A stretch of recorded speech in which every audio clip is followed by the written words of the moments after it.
It's homecoming week, so it could be anything. I mean, I don't know. I just got done with the class, came in, and I was sitting there, people asking, what's it about? I didn't know anything until I saw my wife and two of my daughters. My other daughter's not here, but then I was like, oh, okay. And that's when it tipped me off. It is nice. I mean, I'm not going to lie. It's kind of nice to every once in a while have your pat on the back for something you work hard at.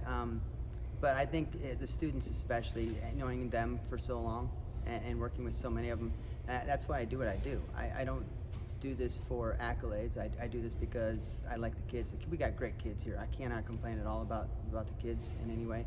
They work hard, they make my job easy, and they make it fun. So, and they're willing to go ahead and play along with me sometimes when I do some strange things in the classroom, but it's all in fun. I didn't want to be a history teacher when I grew up, honestly. I liked history. I read a lot of history, and I was able to go to a lot of places when I was younger.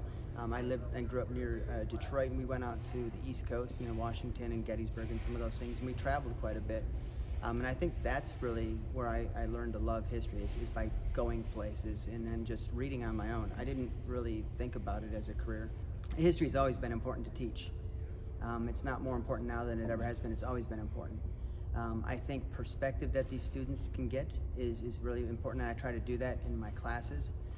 I don't necessarily focus on just the here and now, because you can't understand here and now until you go back 50, 500 sometimes years, and you can see the trends. And that's what I try to do in my U.S. history class, is I try to get them, like we're doing political stuff right now, the American political mind, I call it. And so what do Americans value? And we can see that, and then we come back and we can start over again with a new theme, so they can see these long trends, they can see changes over time, what's stayed the same, and what's changed, continuity and change, cause and effect.